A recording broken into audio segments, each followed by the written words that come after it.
ایک مرتبہ مل کے بابا سے بلند نعرہ صلوات.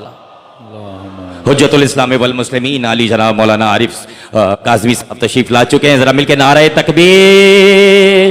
تھوڑا سا آمادہ ہو جائے. مل کے نعرہ رسالت, مل کے نعرہ حیدری. اور دیگر صلوات پڑھے محمد و آل محمد.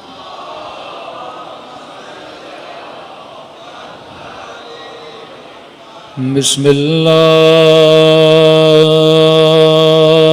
الرحمن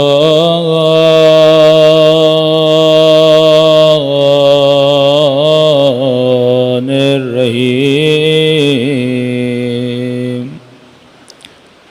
الحمد للہ رب العالمین. الحمد للہ کما هو أهله. الصلاة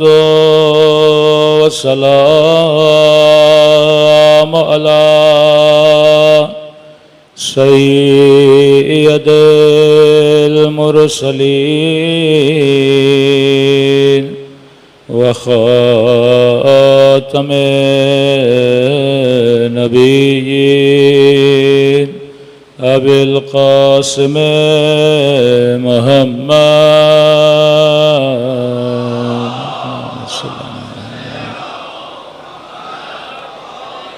وعلى آله الطيبين الطاهرين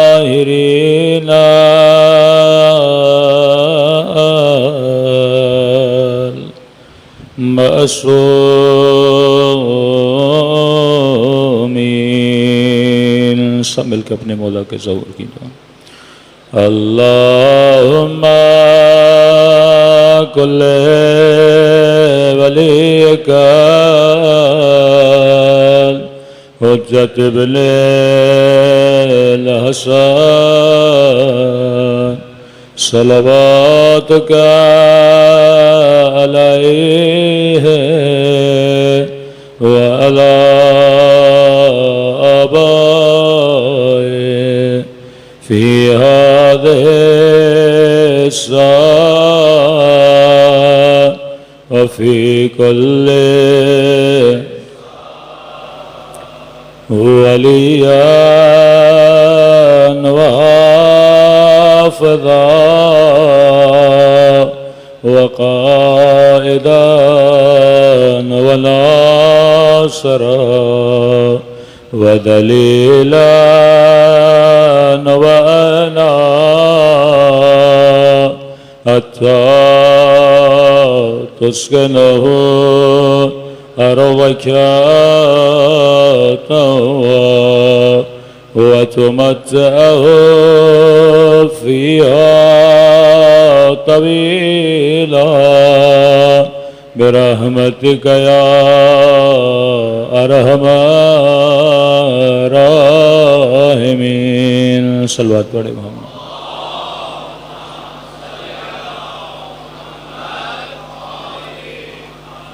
بسم اللہ الرحمن الرحیم. رب اشرح لی صدری ویسر لی امری واحلل عقدۃ من لسانی یفقہوا قولی. اما بعد فقط قال سبحانہ وتعالی فی محکم کتابہ بسم اللہ الرحمن الرحیم. یا ایہا الذین آمنوا اتقوا اللہ وکونوا مع الصابرین. صلوات پڑھے محمد و آل محمد.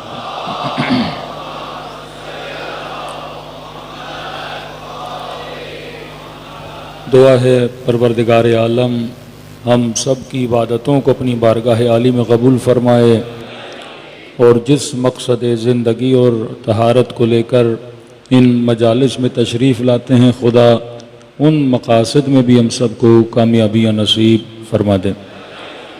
مسلسل عرض کر رہے ہیں کہ معاشرے کی تربیت، سوسائٹی کی اصلاح کردار امام حسین اور اصحاب امام حسین سے، کیونکہ جب تک مجلس سے تربیت نہ ہو اصلاح نہ ہو، مجلس کی افادیت نہیں ہے کہ ہم کتنی بھی کثیر تعداد میں مجالس میں شرکت کریں، لیکن شور ہو پر شعور نہ ہو تو اس مجلس کا کوئی فائدہ نہیں ہے۔ اہل بیت شور کو پسند نہیں کرتے۔ جنگ صفین میں بہت شور تھا، 30,000 کے قریب لوگ صرف کوفے سے جنگ صفین میں گئے۔ ہزاروں کی تعداد میں یہی کوفی امام حسن کے ساتھ لشکر میں شرکت کرنے کے لیے گئے، لیکن کبھی حسن ابن علی کو پیٹھ دکھائی، کبھی امیر المومنین کے گلے پہ تلواریں لا کے رکھ دیں کہ علی جنگ کو بند کر دو، اور کبھی خط لکھے امام حسین کو بلا کر انہوں نے پش دکھائی امام حسین کو۔ تو ایک مرتبہ انسان شور بہت کرتا ہے کہ نکلیے جنگ پہ، ہم آپ کے ساتھ ہیں، حسن ابن علی قیام کریے، ہم آپ کے ساتھ ہیں، حسین ابن علی مدینے سے آئیے، ہم آپ کے ساتھ ہیں۔ اور جب انسان آ کے میدان میں کھڑا ہو جائے اسے تک و تنہا چھوڑ کے بھاگا جائے۔ ہزاروں کی تعداد میں جناب مسلم ابن عقیل کے پیچھے یہ نماز پڑھنے کے لیے آ گئے، لیکن آخری رات جب نماز کو تمام کرتے ہیں اور مڑ کے دیکھتے ہیں کہ کوئی بھی شخص جناب مسلم کے پیچھے نہیں ہوتا، کہ آخری دنوں میں گلیوں میں جناب مسلم اس تنہائی کے عالم میں چل رہے تھے کہ کوئی ایک ہو جو دروازہ کھولے کہ جس کے گھر میں جناب مسلم جا کے پناہ لیں۔ تو شور مچانا بہت آسان ہے، لیکن شعور کے ساتھ ایک جملہ بولنا، فکر کے ساتھ قدم بڑھانا، ہمت بلند کر کے میدان میں اترنا، یہ وہ صفات تھیں جو صفات اصحاب امام حسین تھیں، کہ امام نے موقع بھی دیا، کہا میں چراغ بجھا رہا ہوں، جس نے نکلنا ہے خیمے سے چلا جائے، کیونکہ وہ دیکھ چکے تھے اپنے بابا کا زمانہ، وہ دیکھ چکے تھے امام حسن کا زمانہ، کہ ایسا نہ ہو کہ آج رات بولو کہ مولا آپ کے ساتھ ہیں، اور کل جب اس لشکر کا مقابلہ ہو اور چند صد لوگ میرے ساتھ ہیں، مد مقابل 30,000 کا لشکر، بعض نے لاکھوں کی تعداد بھی بتائی، اور ایسا نہ ہو کہ حسین کی پیٹھ خالی کر کے باہر چلے جاؤ۔ چراغ بجھایا کہ کہیں ایسا نہ ہو کہ کسی کو اٹھنے میں شرم آئے۔ کبھی ہوتا ہے بندہ مروت میں آ جاتا ہے کہ ابھی بیٹھے ہو لیکن شرم کے مارے کہ ہم آئے تو تھے اور آدھے راستے کو خالی کر کے نکل کیسے جائیں۔ پھر امام نے کہا چراغ بھی بجھا دیتے ہیں، شرم کرنے کی ضرورت نہیں ہے، یہاں تک آئے حسین آپ کا شکریہ ادا کرتے ہیں، اور آج چھوڑ کے بھی گئے تو کل قیامت کے دن کوئی شکایت نہیں کروں گا نانا کے دربار میں۔ لیکن جب چراغ بجھایا، جن کو رکنا تھا وہ حسین کے ساتھ رکے رہے، تب یہ جملے کہے کہ ما نرا، میں حسین لا اعلم، میں حسین نہیں جانتا، جیسے اصحاب خدا نے مجھے عطا کیے ہیں ایسے اصحاب نہ میرے بابا علی کو دیے، نہ میرے نانا کو دیے، نہ میرے بھائی حسن کو دیے۔ واقعاً آج دنیا اصحاب حسین کے نعرے مارتی ہے، آج دنیا سے کروڑوں لوگ ان اصحاب حسین کو سلام کرنے جاتے ہیں۔ نہ صرف آپ سلام کرتے ہو بلکہ حدیث کے جملے ہیں، کامل الزیارات کے جملے ہیں کہ جب یہ ایام آتے ہیں فرمایا ہر روز ان کی قبور پر 70,000 سے زیادہ ملائک سلامی لے کر آتے ہیں، ان پہ حضرت محمد سلام کرتے ہیں، ان پہ آدم و نوح سلام کرتے ہیں، ان پہ انبیاء سلام کرتے ہیں۔ فرمایا بدر کے شہداء ان کی شہادتوں پہ رش کھاتے ہیں، تا قیامت آنے والے شہید ان پہ رش کھائیں گے جنہوں نے حسین کے ساتھ وفا بھی کی، دنیا میں بھی عزت پائی اور آخرت میں رسول کے سامنے اپنے نام کو بھی بلند کیا۔ صلوات پڑھے محمد و آل محمد۔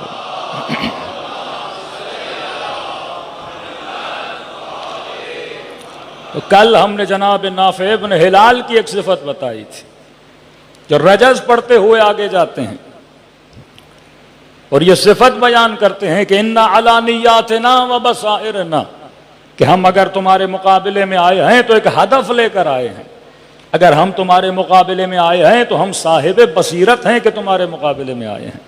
اور فرمایا جو حسین کے مقابلے میں آئے وہ صاحب بصیرت نہیں ہو سکتا، مسلم ہونا متقی ہونا کافی نہیں ہے، با بصیرت ہونا کافی ہے۔ کہ خوارج نماز نہیں پڑھتے تھے، کہ لشکر یزید والے حج نہیں کرتے تھے، کیا یہ صوم و صلات کے پابند نہیں تھے؟ یہ خرافات ہے کہ آج بھی اگر کوئی وہابی مفتی اپنے لوگوں کو بتاتا ہے، کہتے ہیں یہ شیعوں کی جھوٹی باتیں ہیں کہ یزید نماز نہیں پڑھتا تھا، وہ فضائل صلات بتاتے ہیں، ارے یزید روزہ بھی رکھتا تھا، یزید نماز بھی پڑھتا تھا۔ ارے بالفرض اگر تو اس کی نماز کو ثابت بھی کر لے، تو اس کے روزے کو ثابت بھی کر لے، لیکن اگر بغض علی ہے تو نہ نماز کام کی ہے نہ روزہ کام کا ہے۔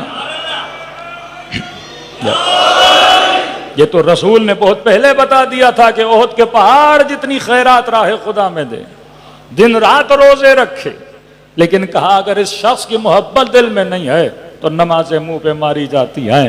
یہ جملہ کربلا میں بلند ہوا کہ لبغض ابیک، آپ کے بابا کے بغض میں جمع ہوئے ہیں۔ یہ مسلمان تو تھے پر صاحب بصیرت نہیں تھے۔ آج اسلام کو نقصان کافروں نے اتنا نہیں دیا جتنا مسلمانوں نے دیا ہے۔ اسلام کی تباہی کفار نے نہیں کی، ساری ذمہ داریوں کی جڑ ہم یہود پہ ڈال دیں کہ یہودیوں نے یہ کر دیا اور یہودیوں نے یہ کر دیا۔ لیکن جناب یہ تو بتاؤ، یہودیوں کے کہنے پہ چلا تو مسلمان، یہودیوں کے نقشوں کو امپلیمنٹ تو مسلمان نے کیا۔ یہاں بکتا کون ہے؟ مسلمان بکتا ہے۔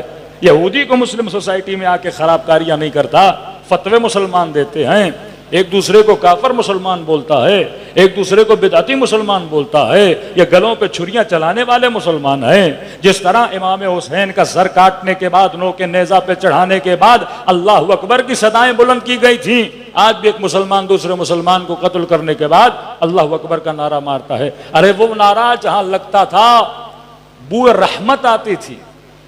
اگر غریب چاہتا تھا کہ میری مدد ہو تو وہ انتظار کرتا تھا کہ رسول کی فوج آئے گی، نعرہ مارے گی، مجھے امیروں کے چنگل سے، مجھے ظالموں کے چنگل سے نکالا جائے گا، کیونکہ یہ جہاں آتے ہیں رحمت کو پھیلاتے ہیں، یہ جہاں آتے ہیں رافت کو پھیلاتے ہیں، یہ جہاں آتے ہیں سوسائٹی میں اصلاح کو پھیلاتے ہیں۔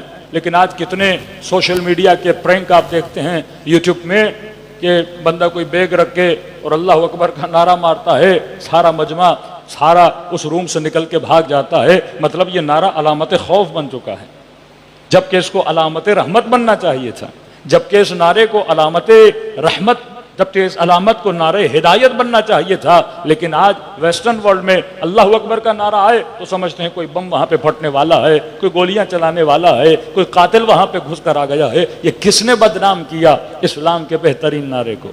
کس نے اپنے جھنڈوں پہ یہ نعرہ لگا کے عراق میں لوگوں کو مارا، سیریا میں لوگوں کو مارا، بچوں کے گلے کاٹے؟ یہ کون تھے؟ یہ سارے مسلمان تھے۔ لیکن کون سے مسلمان؟ جو کلمہ تو پڑھتے تھے لیکن صاحبان بصیرت نہیں تھے۔ مولا علی نے اپنی حکومت میں یہ بتا دیا تھا کہ ایسے مسلمان اسلامی معاشرے کے لیے کینسر کی مانند ہیں، جب تک ان کا خاتمہ نہیں کیا جائے گا یہ اسلامی معاشرے کو ناسور کی طرح کھا جائیں گے۔ لیکن امت نے علی کی بات کو نہ سنا اور نتیجے میں امام حسین کربلا میں شہید ہوتے ہوئے نظر آتے ہیں۔ اور یہ نہ سمجھا جائے کہ صرف امام حسین شہید ہوئے، ظلم امت اسلامی پر بھی ہوا، وہ بنو عباس ہوں، وہ بنو امیہ ہوں، اس کے بعد جتنی حکومتیں آئی ہیں اسلامی معاشروں کو تباہی بربادی کی طرف لے جایا گیا۔ لیکن یہ کرم تھا اہل بیت علیہ الصلوۃ والسلام کا کہ اتنے بڑے خباثتوں بھرے معاشرے سے انہوں نے کچھ لوگوں کو نکال کر صحیح راستے پہ لا کے کھڑا کر دیا کہ آج اللہ کا شکر ادا کرتے ہیں کہ ہم ان میں سے نہیں ہیں جو دشمنان اہل بیت تھے۔ اللہ نے ہمیں آج محبوں کی صفوں میں رکھا ہوا ہے، حسین کے چاہنے والوں کی صفوں میں رکھا ہوا ہے۔ کم از کم ہم قیامت کے دن رسول کے سامنے شرمندگی کا سامنا تو نہیں کرنا پڑے گا کہ یا رسول اللہ ہم نے آپ کی آل سے محبت کی تھی، جب جب حسین کا نام آیا تھا ہم نے اظہار محبت کیا تھا۔ صلوات پڑھے محمد و آل محمد۔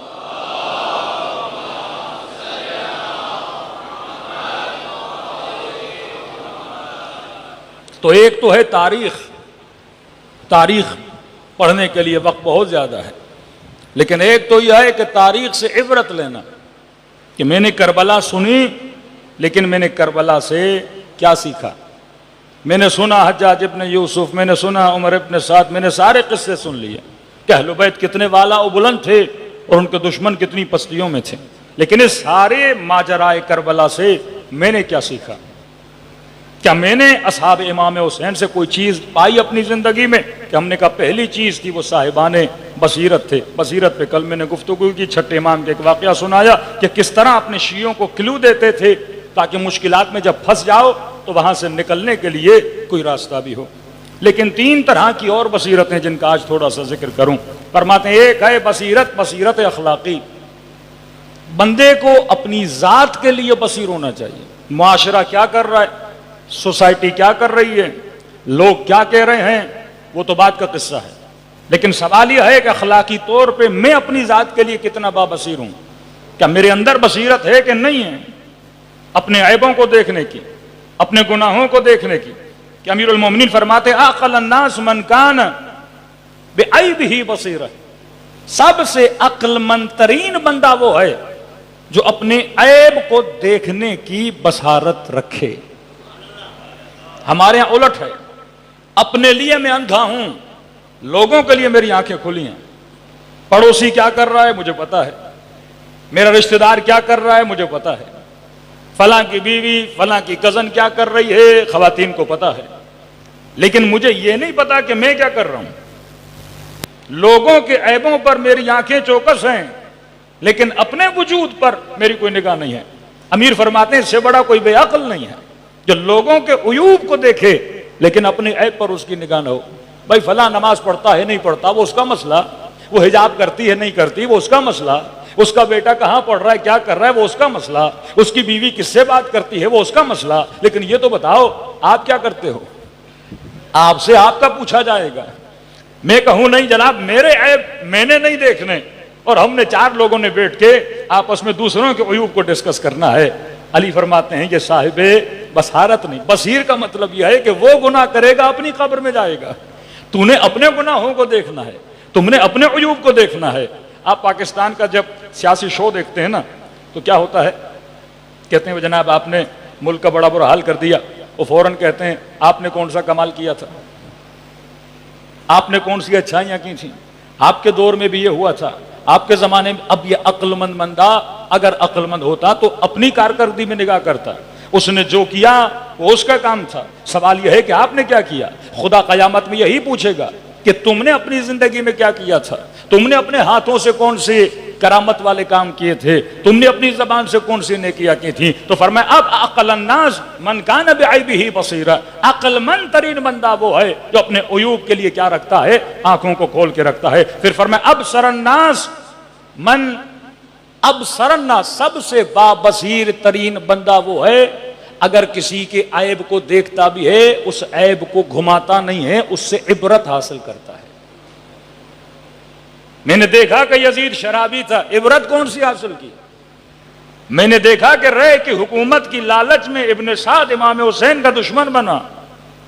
اب سوال یہ ہے کہ کہیں میں بھی تو ایسا نہیں کہ پیسے کی خاطر دین خدا کو بھول جاؤں, لالچ کی خاطر, شہوت کی خاطر تقوی الہی کو چھوڑ دوں, راہ خدا کو چھوڑ دوں. تو فرمایا پہلی بصیرت انسان کی وہ ہے کہ انسان اپنے عیبوں کو دیکھے. میرے چھٹے امام امام جعفر صادق علیہ الصلوۃ والسلام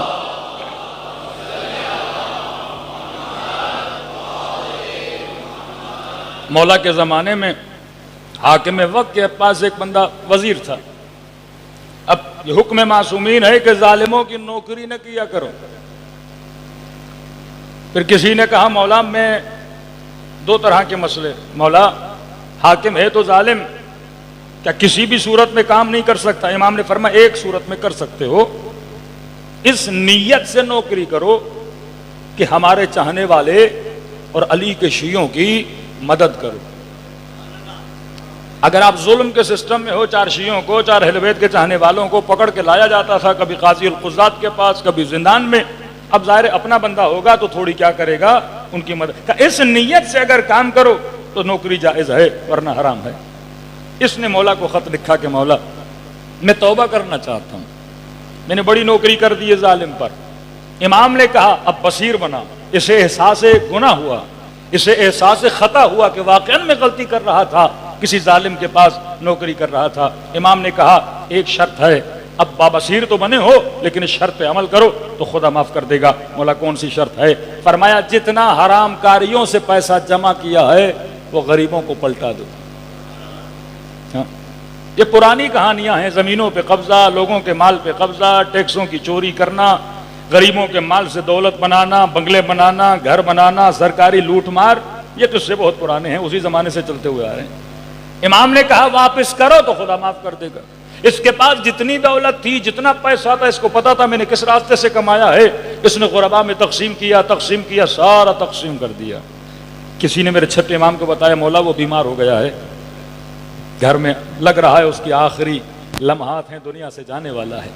میرے چھٹے امام نے اس کی طرف خط بھیجا اور لکھا کیونکہ تو بابصیر بنا اور بصیرت کی نشانی یہ تھی جو تم نے کیا تھا، تم نے اس کا ازالہ بھی کیا، غریبوں میں تقسیم کر دیا، کہ اب میں جعفر صادق لکھ کر دے رہا ہوں کہ اللہ تجھے جنت میں گھر عطا کرے گا، ضمانت دے رہا ہوں کہ تو جنتی ہے، کیونکہ تو کیا بنا تھا؟ بابصیر بنا تھا۔ اب سرنا سب سے بابصیر بندہ وہ ہے عیب کو تلاش کرے، تلاش کرنے کے بعد عیب کو دور کر دے۔ اب ہر بندے کی اپنی اپنی کمزوری ہے نا، کسی کی کمزوری نگاہ حرام ہے، کسی کی کمزوری پیسہ ہے، کسی کی کمزوری عورت ہے، کسی کی کمزوری نشہ ہے، کسی کی کمزوری شہرت ہے، کسی کی کمزوری فوٹو ہے، ہر بندے کی اپنی کمزوری ہے، کوئی دکھنا چاہتا ہے، ہر بندہ اس معاشرے میں جو چل رہا ہے، اب یہ میں نے ڈھونڈنا ہے کہ واقعاً میرا عیب کیا ہے، وہ کون سی پوائنٹ ہے جہاں پہ میں پھسل جاتا ہوں، ان چیزوں کو میں نے کنٹرول کرنا ہے۔ تقویٰ کا مطلب کیا ہے؟ اپنے نفس کو مینیج کرنا، مجھے مینجمنٹ آنی چاہیے کہ اپنے نفس کی مینجمنٹ کو کیسے سنبھالوں، کیونکہ نفس کبھی کھانے کے پیچھے، نفس کبھی حسن کے پیچھے، نفس کبھی شہرت کے پیچھے، نفس کبھی نام و نمود کے پیچھے، نفس مختلف چیزوں کے پیچھے توڑتا ہے۔ اب یہاں پہ میں نے نفس کو مینیج کرنا ہے، جو بہترین مینیجر ہے وہ متقی ہے، اور جب متقی بنتا ہے تو خدا اس کے دل میں نور کو نازل کرتا ہے، اور جب نور اس کے دل میں آتا ہے اسے راہ حقیقت کو خدا دکھا دیتا ہے۔ تو فرمایا بصیرت کی آنکھیں پیدا کرو، ابتدا کہاں سے کرو؟ اپنے ذات سے کرو، اسے کہتے ہیں بصیرت اخلاقی۔ اپنے اخلاق کو بابصیر بناؤ کہ واقعاً میرے اخلاق میں وہ کون سی صفت ہے جس کی وجہ سے کسی مومن کو تکلیف ملتی ہے۔ یہ گھروں میں جھگڑے کیوں ہوتے ہیں؟ کیونکہ ہمیں پتہ نہیں بیوی سے کیسے بات کرنی ہے، بچوں سے اخلاق کیسے رکھنا ہے، بہو کو یہ نہیں پتا کہ سسر اور ساس کے ساتھ اخلاق کیسے رکھنا ہے، ان کو نہیں پتا کہ بہو کے ساتھ۔ یہ سارے جھگڑے اس لیے ہوتے ہیں کیونکہ ہم بصیر نہیں ہیں، ہمیں یہ نہیں پتا کہ اپنے اخلاقی چیزوں کو مینیج کیسے کرنا ہے، کون سی بات کہاں بولنی ہے اور کہاں پر زبان کو روک لینا ہے۔ یہ بصیرت جس بندے میں آ جائے گی وہ بندہ با تقویٰ بن جاتا ہے۔ صلوات پڑھے محمد وآل محمد۔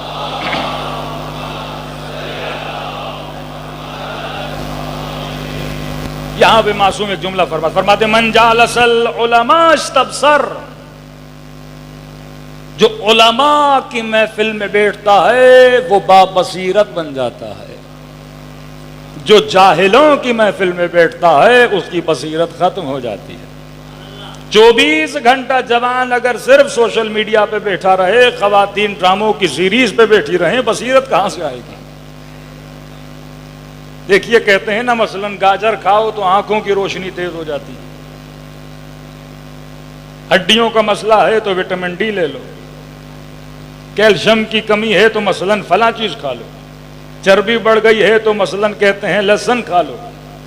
تو کس چیز کو بڑھانا ہے، کس چیز کو کم کرنا ہے، اس کی چیزیں ہیں، بدن پر افیکٹ کرتی ہیں۔ اسی طرح فرمایا اگر صاحب بصیرت بننا ہے، وہ آنکھیں جس سے تجھے پتا لگے کہ غلط کیا ہے، صحیح کیا ہے، حق کیا ہے، باطل کیا ہے، علماء کے ساتھ بیٹھو۔ جالس العلماء، علماء کا مطلب جس بندے کے پاس اتنا علم ہو وہ تمہاری رہنمائی کر سکے۔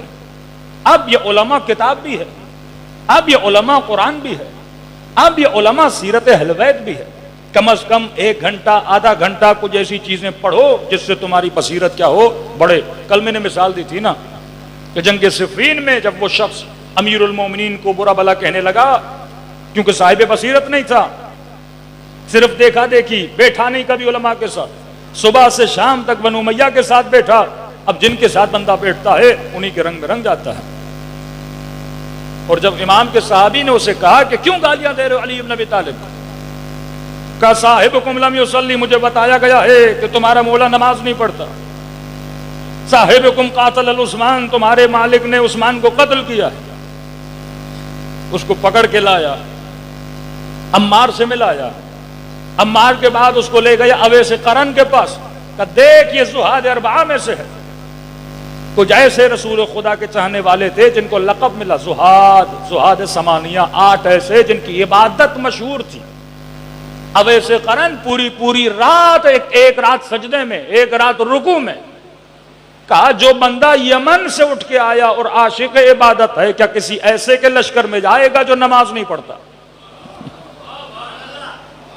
تمہاری عقل پر پردے پڑ چکے ہیں. یمن سے سفر کر کے آیا جنگ صفین میں، اگر اسے پتا ہوتا کہ علی نماز نہیں پڑھتا تو ویسے قرار علی کے لشکر میں ہوتا.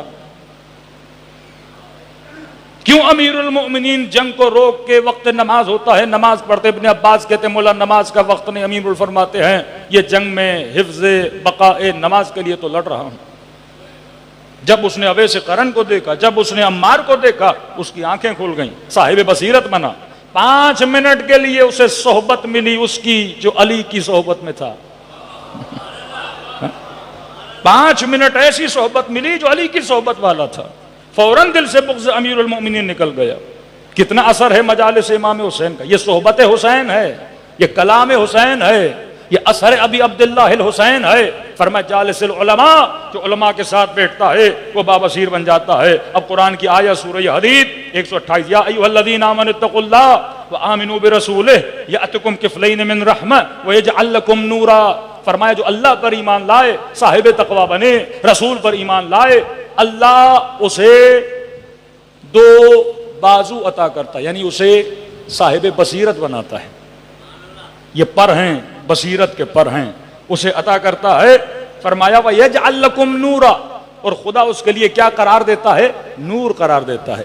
ماسو فرماتے ہیں جو تقوی اختیار کرتا ہے خدا اسے وہ نورانیت. بعض مفسرین نے لکھا یہ نور آخرت کا نور ہے، لیکن ہمارے مفسرین کہتے ہیں آخرت میں بھی اس بندے کو نور ملے گا، لیکن آخرت کا نور اتنے کام والا نہیں ہے جتنا دنیا کا نور کام والا ہے. یہ نور یہاں ملے گا، مطلب اسے وہ ٹورچ، اسے وہ روشنی خدا دے گا جہاں سے یہ راہ کو پہچان سکے گا کہ میں نے یزید کے لشکر میں جانا ہے یا میں نے حسین کے لشکر میں جانا ہے، میں نے صفین میں علی کے مقابلے میں جانا ہے یا علی کا ساتھ دینا ہے. وَيَجْعَلْ لَهُ مَخْرَجًا، کہیں پر ہے وَيَجْعَلْ لَهُ فُرْقَانًا، خدا اس کے لیے ایک راستہ بنائے گا، خدا اسے یہ بتائے گا کہ حق کیا ہے باطل کیا ہے. یہ وہی لوگ ہیں جو صاحبان بصیرت ہیں. ایک مرتبہ آپ کے اندر یہ صلاحیت پیدا ہو گئی، پھر آپ کبھی بھی باطل کے راستے پہ نہ چلیں گے، ہمیشہ حق کی راہ پہ گامزن رہیں گے. صلوات پڑھے محمد وآل محمد پر.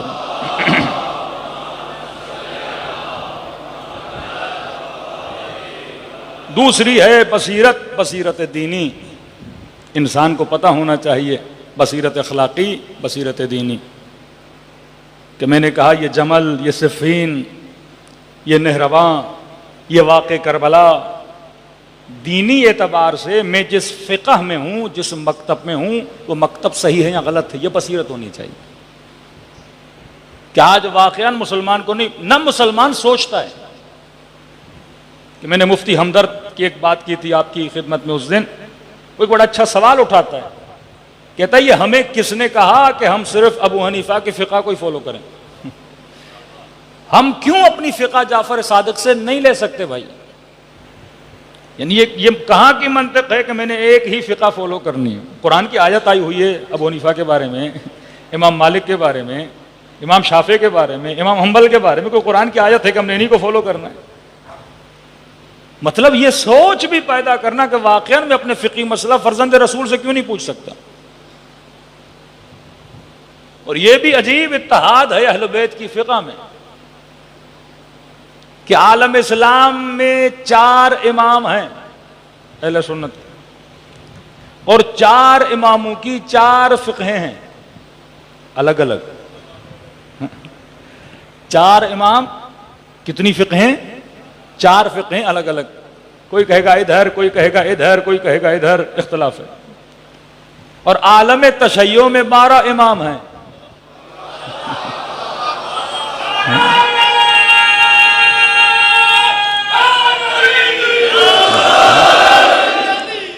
یہ بندہ صاحب عقل ہو تو پوائنٹ پکڑتا ہے. عالم تشیع میں 12 امام ہیں اور 12 کی 12 فقہ ایک پائی جاتی ہے.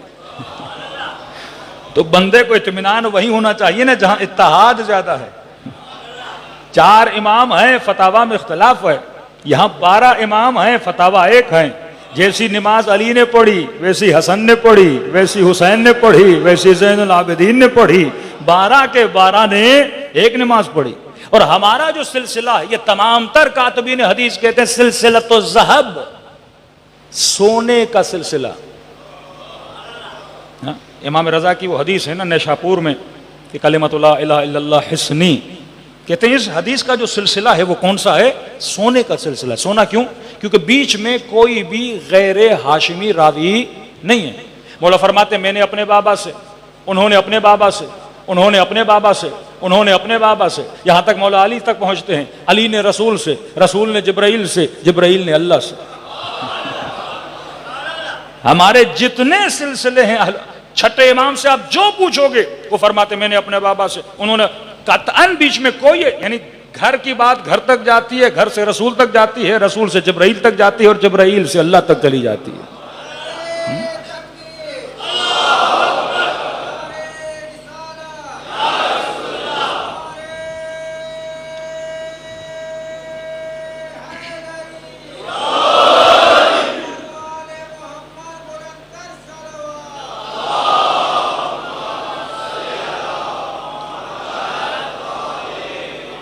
یہ بصیرت ہو کہ جناب میں نے کس دین کا انتخاب کرنا ہے۔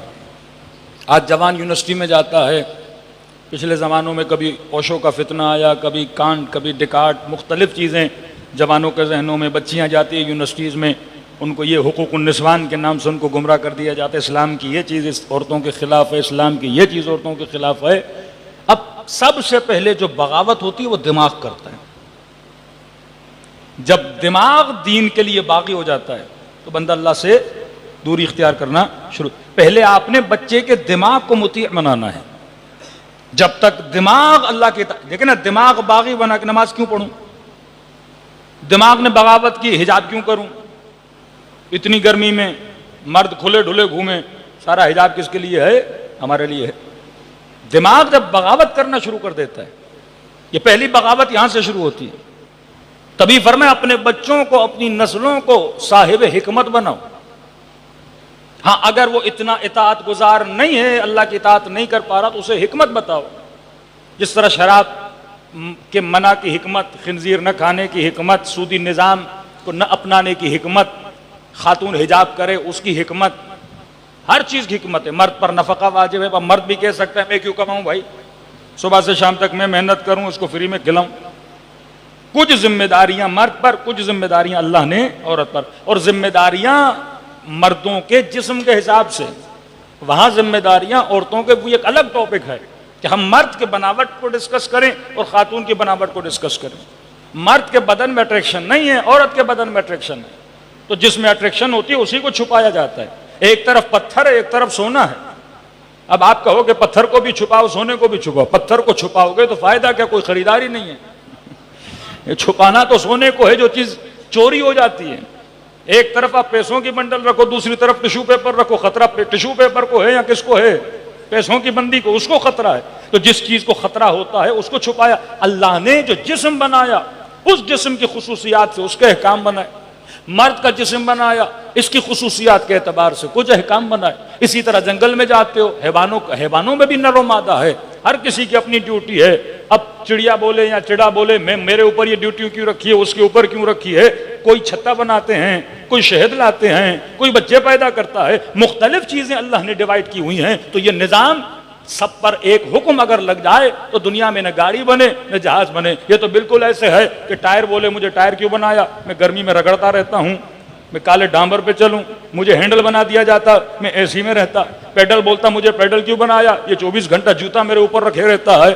اب باہر کسی کو پیڈل بننا ہے، کسی کو ہینڈل بننا ہے، کسی کو ٹائر بننا ہے، تب جا کے گاڑی بنے گی۔ اب عورتیں بھی بولے کہ ہم بھی کمائیں گی، مرد بھی بولے کہ میں بھی کماؤں گا، اب دونوں کمانے پہ لگ جائیں پھر بچوں کا تو انا للہ ہے و انا الیہ راجعون ہو جاتا ہے۔ جناب اگر عورت 24 گھنٹہ کما نہیں سکتی، ظاہر ہے ماہواری کے مسائل ہیں خواتین کے، ان دنوں میں کام کرنا مسئلہ ہو جاتا ہے۔ خاتون پریگننٹ ہو جاتی ہے، ان دنوں میں کام کرنا اس کے لیے مسئلہ ہو جاتا ہے، پھر تو پورا سال چھٹیوں میں ہی سارا گزر جائے گا۔ کچھ کام ہے ہارڈ ورک ہوتے ہیں وہ مردوں کے ہیں، کچھ کام سافٹ ورک ہیں وہ عورتیں کر سکتی ہیں۔ تو اللہ نے ایک نظام بنایا ہے، مرد کی اپنی ذمہ داری رکھی، عورت کی اپنی ذمہ داری۔ یہ دین حکمت ہے۔ جب آپ حکمت سے دور ہو جاتے ہو تو پورا معاشرہ تباہ و برباد ہو جاتا ہے۔ آج ویسٹرن ورلڈ میں اتنے انہوں نے وومن رائٹس کو بڑھا دیا، اتنے رائٹ، مثلا عورت مرد سے الگ ہو جائے تو مرد کی آدھی ملکیت خاتون کے پاس چلی جاتی ہے۔ یہ کل ہی مجھے کسی نے بتایا، خبر صحیح یا سچ آپ خود جا کے تصدیق کر دیں۔ ایمیزون کا جو مالک تھا بیوی کو طلاق دے دی، وہ کہتے ہیں جو دنیا کے 10 امیر ترین لوگ ہیں اس میں اس کی بیوی بھی آ گئی فری میں. اس نے اتنا کمایا, بیوی نے طلاق لی, آدھی کی آدھی ملکیت اس کی بیوی کے پاس چلی گئی. اب ویسٹرن ورلڈ کے مرد شادی نہیں کرتا, اس نے ایک نیا فارمولا نکالا ہے, لیونگ, ساتھ رہیں گے پر شادی, لیگل شادی نہیں کریں گے.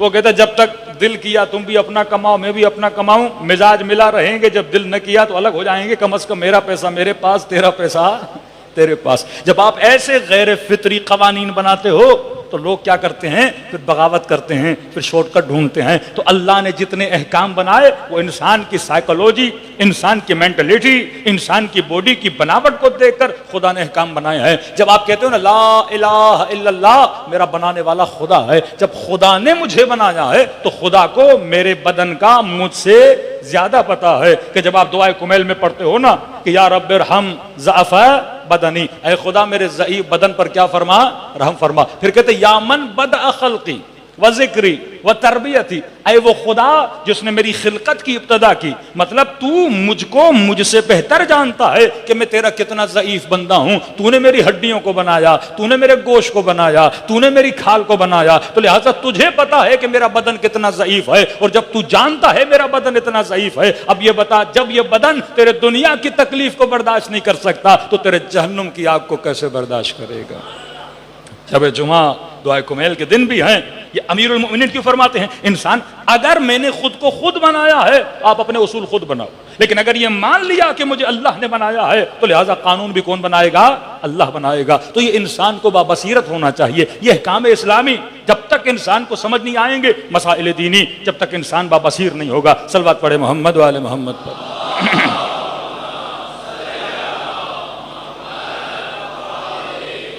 تیسری بصیرت ہے بصیرت سیاسی. جب تک سیاسی اعتبار سے ہم بابصیر نہیں بنتے.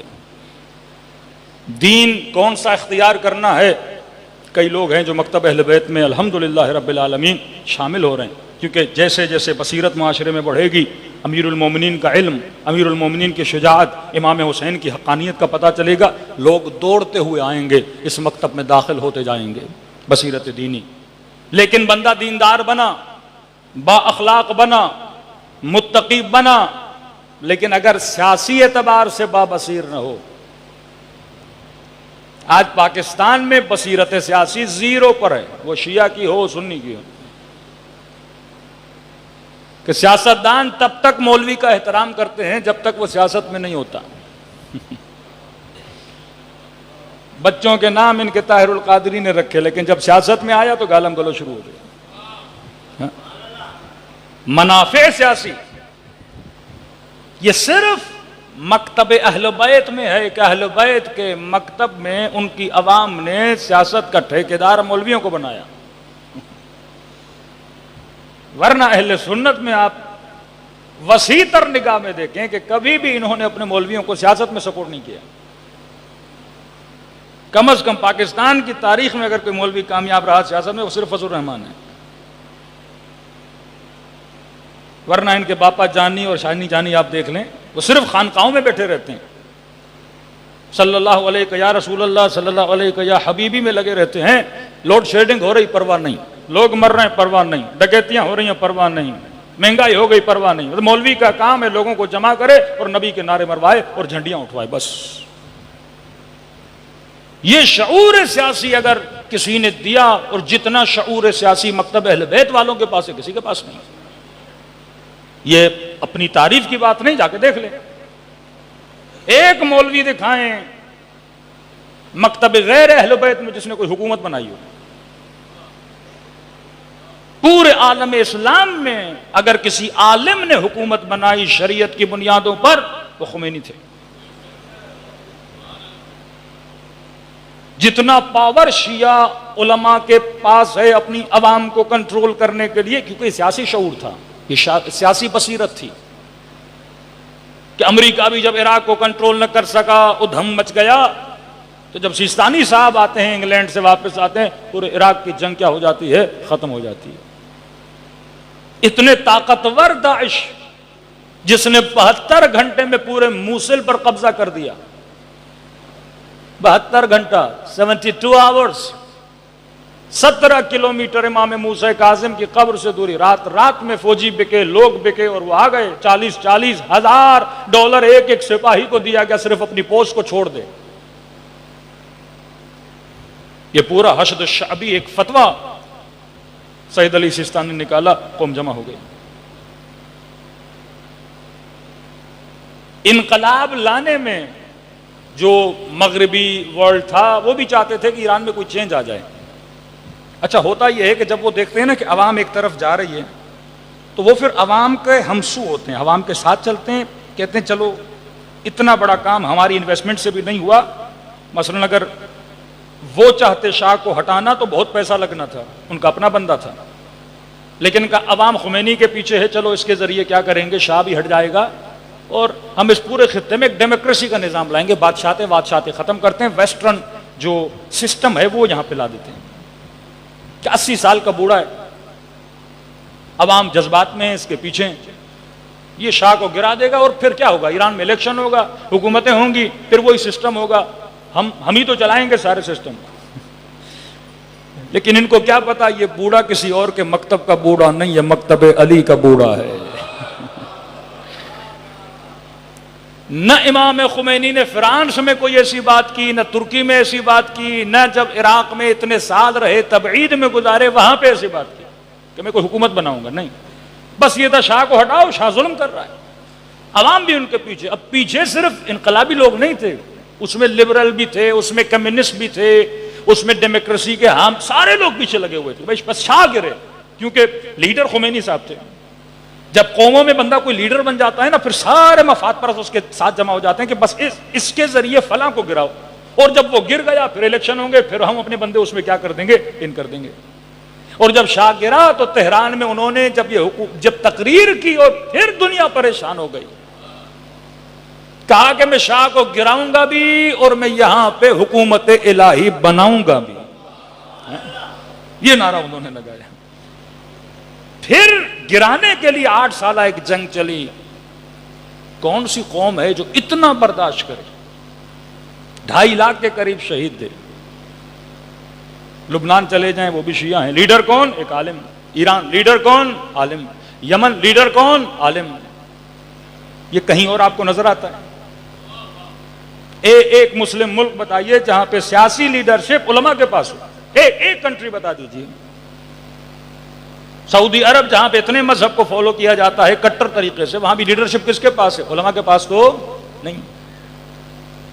وہاں پہ باقاعدہ فیصلہ ہوا ہے کہ حکومتی معاملات میں ہم دخالت نہیں کریں گے، دینی معاملات میں آپ دخالت نہیں کرو گے، آپ کا جو من آئے کرو، ہمارا جو من ہوگا ہم کریں گے۔ یہاں پہ اگر دینی بصیرت نہیں لانے دیتے لوگوں میں، مولوی صاحب مسجد میں جا کے نماز پڑھاؤ، آپ کا کیا کام ہے سیاست سے؟ یہ فکر اہل بیت نہیں، فکر اہل بیت یہ ہے کیونکہ حکومت کا کام ہے معاشرے کو دیندار بنانا، حکومت کا کام ہے فحاشی کو روکنا، حکومت کا کام ہے غیر شرعی کاموں کو روکنا۔ کہیں پہ شراب بک رہی ہے، کہیں پہ گندگی کا اڈا ہے، کہیں پہ رشوت دی جا رہی ہے، کسی بچی کے ساتھ زیادتی ہو رہی ہے، گھروں کے جھگڑے ہیں، طلاق کے مسئلے ہیں، ارث کے معاملات ہیں، پلاٹ پہ قبضوں کے مسائل ہیں، یہ کیسے حل ہوں گے؟ یہ سارے معاملات کس کے ہاتھ میں ہیں؟ حکومت کے، مسجد کے مولوی کے ہاتھ میں۔ آج مولوی کا کام کیا ہے؟ نکاح پڑھا لیں جناب، یہ کام ہے۔ ابا مر گئے ہیں، دفنانے کے لیے آ جائیے۔ حالانکہ شریعت میں نکاح پڑھانا نہ مولوی صاحب کا کام ہے، نہ دفنانا مولوی صاحب کا کام ہے، نہ نماز پڑھانا مولوی صاحب کا کام ہے۔ کوئی بھی بندہ جس کی قرأت صحیح ہے، گنہگار نہیں ہے، وہ نماز پڑھا سکتا ہے۔ نکاح کے لیے تو تاکید خاتون خود اپنا نکاح پڑھے، یہ تو ہم نے ایک رسم نکال دی ہے کہ عربی نہیں آتی لہذا مولوی صاحب آ جائیے، ایک ہم نے کام بنا دیا مولویوں کے لیے۔ منتھلی فیس نہیں ملنی، اب لہذا نکاح کے بہانے مولوی صاحب کو کچھ دے دیا، مردے کے بہانے مولوی صاحب کو کچھ دے دیا۔ ایک ہم نے خاص شعبہ بنایا مولویوں کا۔ حالانکہ مستحب ہے کہ نکاح عورت خود، جناب خدیجۃ الکبریٰ نے اپنا نکاح خود پڑھا تھا۔ ہمارے حضرت ابو طالب نے خطبہ پڑھا تھا، خطبۃ النکاح ابو طالب نے پڑھا۔ لیکن جو عبارات نکاح ہیں وہ جناب خدیجۃ الکبریٰ نے خود پڑھی ہیں، 2 ہی لفظ ہیں، عورت دعوت دیتی ہے، بات ختم ہو جاتی ہے. لیکن ہمارے یہاں جو اب وہ بھی ایک شرعی روش ہے، عورت کہتی ہے میں نہیں پڑھنا چاہتی، میں فلاں مولوی صاحب کو وکیل بناتی ہوں. داماد کہتا ہے چلو میں بھی نہیں پڑھتا، میں فلاں مولوی صاحب کو. اب 2 مولانا وکیل بن کے نکاح پڑھتے ہیں، حالانکہ وہ بھی نکاح کس کا پڑھتے ہیں؟ خاتون کی طرف سے پڑھتے ہیں، کیونکہ نکاح عورت کا ہو رہا ہے، عورت پڑھے گی، مولوی صاحب کا کیا جائے. جنازے کے ہر مسلمان کو علم ہونا چاہیے کہ جنازہ کیسے دفن ہوتا ہے. کہیں پہ سفر میں انتقال ہو گیا، کوئی مولوی صاحب نہیں مل رہا اور آپ کہو گے مجھے پتہ ہی نہیں جنازہ کیسے ہوتا ہے. ایک خوبی اہل سنت میں ہے کہ کوئی بندہ کھڑے ہو کے وہ ہمارے انتظار کرتے مولانا صاحب نہیں فرادہ نماز پڑھیں گے، وہ ساری جماعت کا جو ثواب ہے ہر بندہ گواہ دیتا ہے. بھائی جس کو قرات آتی ہے آگے کھڑے ہو جائے نماز پڑھائے. لیکن نہیں، ہم نے ہر کسی کو اتنا برا بنایا ہوا ہے، اس کے پیچھے نماز پڑھو. بھائی نماز ہے اور کیا ہے؟ بزنس نہیں کرنا آپ کس کے ساتھ، رشتہ داری نہیں کرنی اس کے ساتھ. قرات صحیح ہونی چاہیے، اچھی شہرت ہونی چاہیے. مطلب یہ نہ ہو کہ پتہ ہو زانی ہے، شرابی ہے، ایسا بندہ نہ ہو. اچھا نام والا بندہ ہو جسے آگے کھڑا کرو ہر بندہ نماز پڑھ سکتا ہے.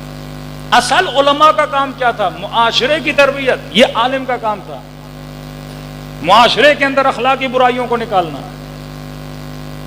وہ ذمہ داری جو مراجع نے بتائی، وہ ذمہ داری جو نظام اسلامی نے بتائی. لیکن اس کے اگینسٹ ایک معاشرہ تھا جو بے بصیرت معاشرہ تھا. انہوں نے کہا نہیں، ہم مسجدیں سنبھالیں گے، حکومت یزید چلائے گا. ہم کو لوگوں کو قرأت قرآن سکھائیں گے، لیکن حکومتی معاملات، زکوٰۃ کو جمع کرنا، یہ جائیں حکمران جانے، اس کا سارا پیسہ حکمرانوں کے پاس. اب اس کی مرضی، وہ پیسے سے کبھی عیاشی کر رہا ہے، کبھی دربار بنا رہا ہے، کبھی کنیزیں خرید رہا ہے. وہ بیت المال کی لوٹ مار ہوئی، معاشرے میں اتنا فساد ہوا کہ پھر معاشرے میں خلیفہ کشی شروع ہو گئی. لوگوں نے خلیفوں کو مارنا شروع کر دیا. امام حسین اسی فساد کے خلاف نکلے. تبھی اہل بیت نے معاشروں کی ذمہ داری یا خود لی یا اپنے پڑھے لکھے اصحاب کو دی، یا کسی کو نائب عام کہا یا کسی کو نائب خاص کہا. صلوات پڑھے محمد و آل محمد.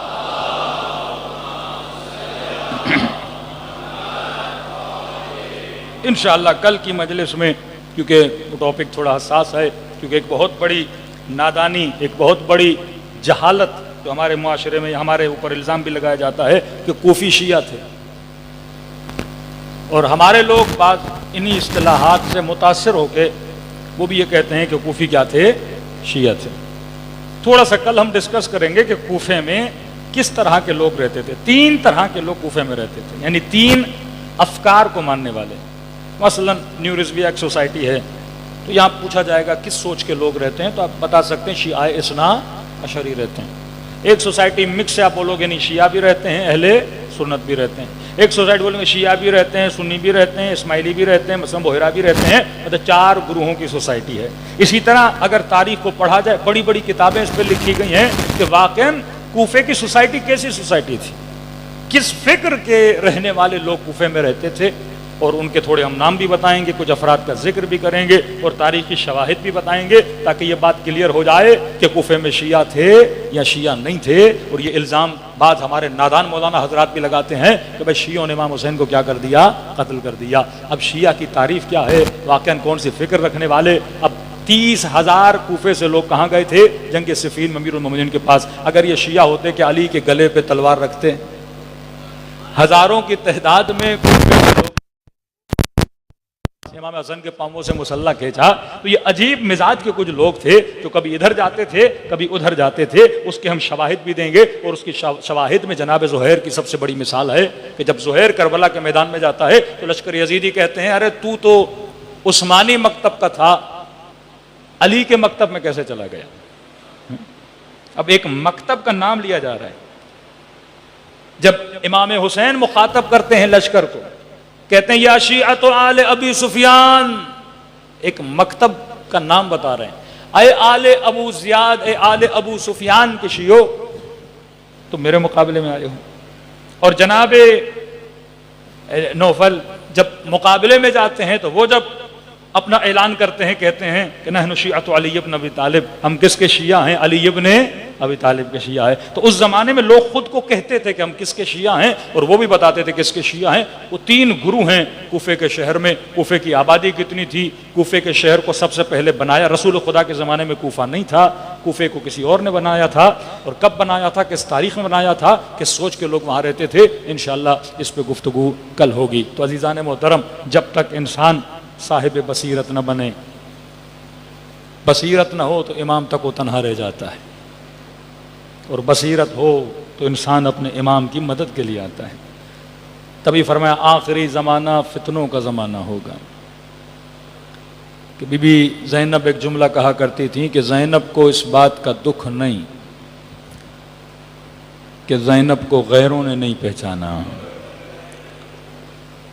زینب کو دکھ اس بات کا تھا کہ زینب کو اپنوں نے نہیں پہچانا۔ اس شہر میں کئی سال سیدہ زینب نے قرآن پڑھایا تھا۔ تبھی جب سیدہ نے کلام کرنا شروع کیا تو جنہوں نے قرآن پڑھا تھا وہ باہر نکل آئے۔ ارے یہ آواز تو سنی سنائی آواز ہے۔ کسی نے کہا یہ لہجہ تو علی ابن ابی طالب کا لہجہ ہے۔ تو میں کہا کرتا ہوں سیدہ زینب، اپنوں نے نہیں پہچانا، اپنوں کا دوش نہیں، کیونکہ اپنوں نے کبھی سوچا بھی نہیں تھا کہاں علی کی بیٹی، کہاں کوفے کا بازار۔ ام حبیبہ یہ سوچ بھی نہیں سکتی تھی کہ علی کی بیٹی اور بازار۔ بی بی شیرین نے کبھی سوچا نہیں تھا کہ زینب اور شام کا بازار۔ خدا آپ سب کو شام کی زیارت نصیب کرائے۔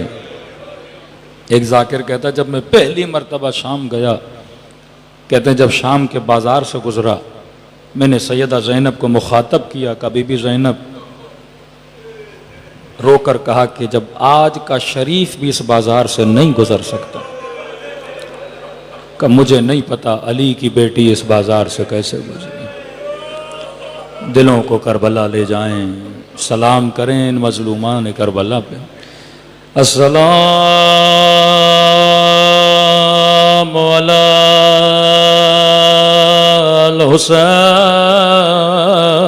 الحسین وعلی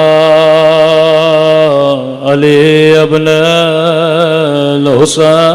الحسین وعلی اولاد الحسین وعلی اصحاب، سب مل کے السلام علی وعلی علی ابن وعلی اولاد وعلی اصحاب، میرا سلام ہو زینب کی لٹی ہوئی چادر پہ،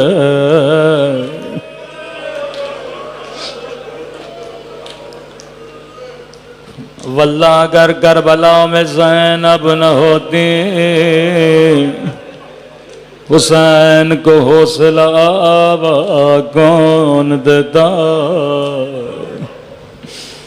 جب اکبر کے لاشے پہ گئے بی بی زینب نے کہا ٹھہر جا حسین، میں زینب بھی آتی ہوں۔ جب قاسم کا لاشا لایا امام نے ماں کو نہیں بلایا، روکے کا اما فضا ذرا بہن زینب کو بلانا۔ جب علی اصغر کا لاشا آیا تو رباب کو آواز نہیں دی، کہا بہن زینب کہاں؟ فضا کہتی ہیں جس بھی شہید کا لاش آتا تھا زینب خود پہلے جاتی تھی، مرثیہ پڑھتی تھی، نوحہ کرتی تھی، لیکن بی بی فضا کہتی ہیں ایک مرتبہ خیمے میں دو ننھے سے لاشیں لائے گئے، اکبر پہ رونے والے، قاسم پہ رونے والے، علی اصغر پہ رونے والے۔ فضا کہتی ہے مجھے کہیں زینب نظر نہیں آئے، میں نے خیمے میں دیکھا بی بی زینب نے سر سجدے میں رکھا ہوا ہے، کہہ رہی ہے الحمدللہ،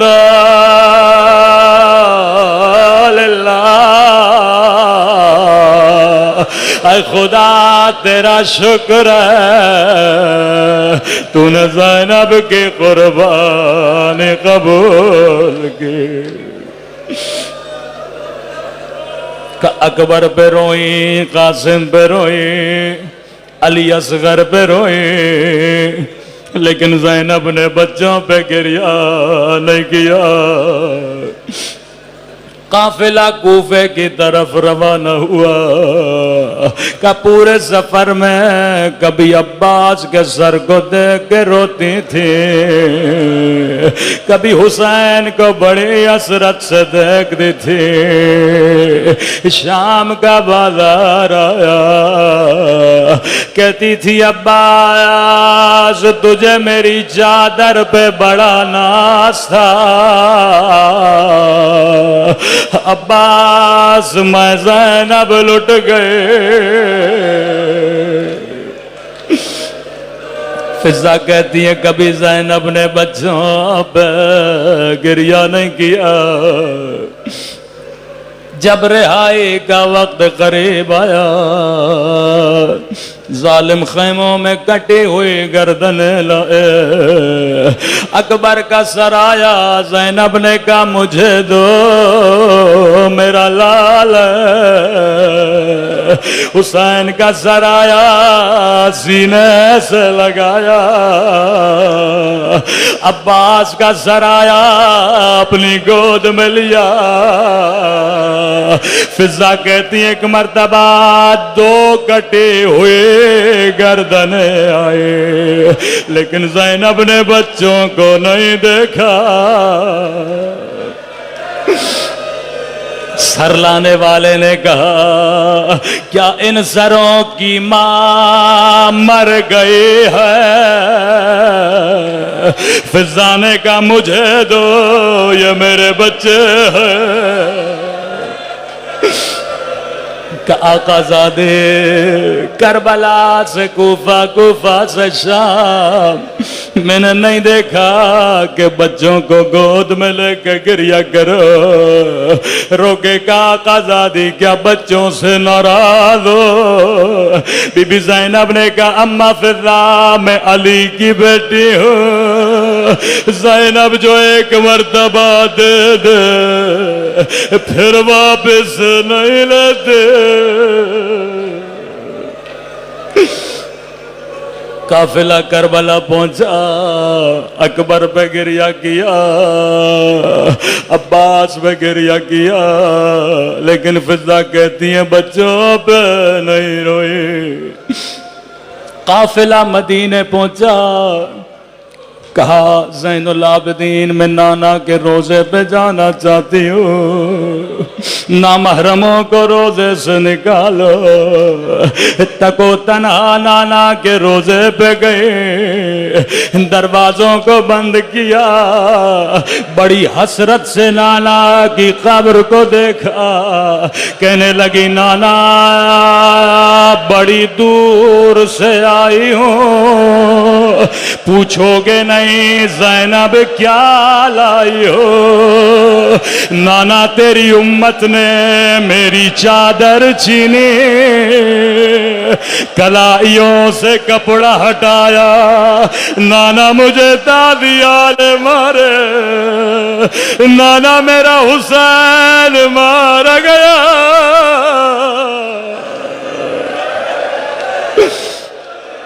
لیکن زینب نے بچوں پہ گریہ نہیں کیا۔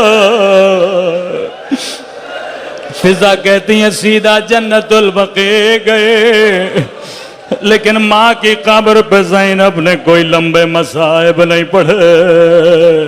ایک کام کیا، قبر زہرا میں زلزلہ آیا، ایک مرتبہ خون بھرا کرتا رکھا،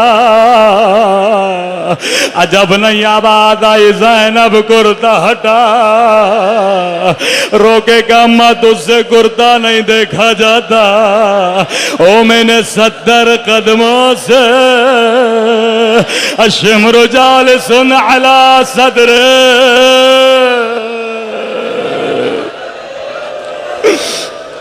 بس آخری جملے زحمت کو تمام کرو۔ کسی نے کہا بی بی عبداللہ بلا رہے ہیں۔ اب زینب گھر کی طرف روانہ ہوئے، عبداللہ صحن میں بیٹھے تھے، جیسے گھر کے اندر آئیں عبداللہ نے کہا بوڑھی خاتون رک جا، میری بیوی گھر میں نہیں ہے۔ روکے گا عبداللہ تو نے بھی نہیں پہچانا، میں زینب اجڑ گئے جو بچوں پہ کربلا میں نہیں روئے، نانا کے روزے پہ نہیں روئے، اماں کی قبر پہ نہیں روئے۔ راوی کہتا زینب ایک مرتبہ بچوں کے کمرے میں گئے، نگاہ دو ننے سے مسلوں پہ پڑے، مسلوں کو سینے سے لگایا، او میرے اللہ میرے آنا محمد، اب زینب کا دل نہیں لگتا۔ الا لعنت اللہ علی القوم الظالمین۔